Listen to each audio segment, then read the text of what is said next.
Search करें अवामी news. मुल्क भर की ताज़ा तरीन खबरों से बाखबर रहने के लिए सब्सक्राइब करें हमारे चैनल को और बेल आइकन ज़रूर दबाएं।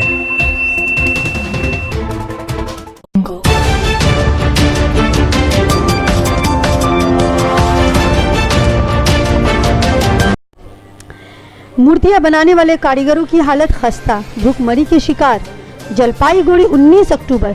दुर्गा पूजा, लक्ष्मी पूजा तो गुजर गई, अब काली पूजा दरवाजे पर दस्तक दे रहा है। लेकिन जलपाईगुड़ी के मिट्टी के कारीगर अब काम ना मिलने की वजह से भूखमरी व फाका कशी तक पहुंच गए हैं, जबकि हुकूमत वक्त भी इनके साइल को हल करने में नाकाम साबित हो रहा है। हालांकि दुर्गा पूजा और लक्ष्मी पूजा की जो मूर्तियां इनकी महारत से वजूद में आए हैं, इनका भी मेहनताना इन्हें नहीं मिला है, वो सारे बकाया हुनूस इन तक नहीं पहुंचे हैं, जिसकी वजह से इन कारीगरों के चूल्हे ठंडे पड़े हैं और इनके अहले व अयाल भूखमरी के शिकार हो रहे हैं। सिर्फ वादा वही इन्हें टाला जा रहा है। हालांकि इन्हें ये भी कहा गया था कि इनके काम के लिए कुम्हार टोली बनाई जाएगी, जो अब तक नहीं बनी, वरना इनके मसाइल ज़रूर दूर हो जाते। एक माहिर कारीगर ने यह अफसोस जाहिर किया कि ख़ास जगह ना होने की वजह से रास्ते पर मूर्तियां बनाने के बाद असल मुआवजा नहीं मिलता है। हमें औने पौने दामों में अपनी मूर्तियां बेचनी पड़ती हैं, जिसकी वजह से घर में हमेशा से ही अनाज का काल पड़ा रहता है और बच्चे भी इसकी जद में आ जाते हैं।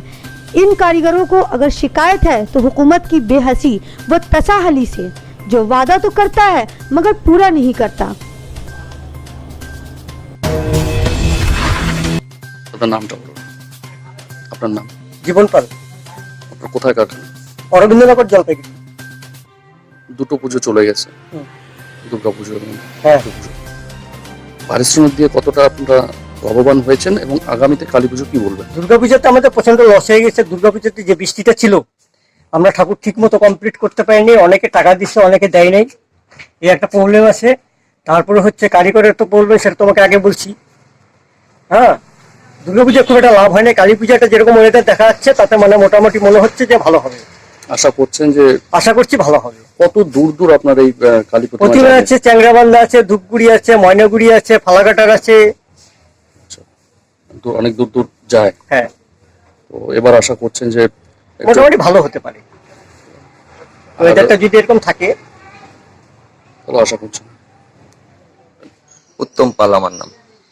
কোথায় কারখানা আছে? এটা মাসলেবের অরবিন্দনগর জলের ট্যাঙ্কির পাশে। দুর্গা পুজো শেষ হলো, দুর্গাপূজা বড় উৎসব, হ্যাঁ, প্রচুর কাজ আপনাকে করতে হয়েছে, তো কি বলবেন বাকি কি? আমাদের বৃষ্টিতে নাজাল করেছে। পার্টি তো আমার খারাপ না, পার্টি সব ভালো, যারা বুঝছে বৃষ্টিতে অসুবিধায় কাজ করছে, ঠাকুর ঠিক মতন ডেলিভারি দিতে না পারলে পার্টি তো রাগ হবেই। যারা বুঝছে তারা ঠিক টাকা পয়সা দিয়ে গেছে। এখন কিছু কিছু পার্টি আছে, তারা এরকম ভাবে বলে গেছে, মানে যাওয়ারও বুদ্ধি না, বলছে আমরা টাকাই দিব না, যায়নি ওই জন্য রাগে। আর কি থাক, ঠিক আছে, না দিলে আর কিছু করার নেই। বৃষ্টির জন্য যদি পার্টি না বুঝে তাহলে তো করার কিছু নেই। আপনার অর্থনৈতিক ভাবে আপনি ক্ষতিগ্রস্ত হচ্ছেন। হ্যাঁ, বিশাল ক্ষতিগ্রস্ত। তো আজকে কারিগরদের পয়সা দিতে পারবো না, মালিক না পেলে তো কারিগরকে দিতে পারবো না। যাই হোক, কারিগরদের বুঝে টুঝে চালাচ্ছি, করতেছি। এখন যেভাবে হোক দিতে হবে কারিগরদের পয়সা, নাহলে তো আমার সারা জীবন এদের নিয়েই চলতে হবে। কারিগর লাগবে আমার। আজকে কারিগরদের পয়সা না দিয়ে ওরাও খুশি মনে কাজ করবে না, যার জন্য আমার কষ্ট হলেও ঋণ ধার করে হলেও ওদের পয়সা দিতেই হবে। কিছুদিন আগে লক্ষ্মী পুজো গেল, হ্যাঁ, লক্ষ্মী পুজোর যে সমস্ত মূর্তি গেছে, লক্ষ্মী পূজা কোনো অসুবিধা নেই। লক্ষ্মী পূজা বেশি কাজ নেইও নেই, অল্প কাজই। যাক, ভালো হয়েছে, লক্ষ্মী পূজা খারাপ হয়নি। এখন কালী চলছে, অ্যাডভান্স চলছে। কালীর প্রতিমা পরিমাণ মতন নিব, যেটুকু পারবো সেটুকুই দিব। কি আশা করছেন সেই প্রতিমা তৈরি করতে গিয়ে বাকি বা এরকম কি সমস্যা পড়বেন বা কি মনে হয়? না, সেরকম ভাবে সমস্যায় পড়ার মতন কাজই নিব না। কালী যেটুকু পারবো করব, ভালো পার্টি হইলে বানাবো, নাহলে পরে কমই বানাবো। কি আছে, সময়টা এখন কম সময় একদম। তারপরে ওয়েদার খারাপ করলে আবার সেই একই দাঁড়াবে। এখন তো রোদ খুব ভালো, রোদ ভালো। এখন পার্টিতে এখনো ঢুকে নাই। পরিবেশটা কি বলে এখন আগামীতে কাজ করার ক্ষেত্রে কি মনে?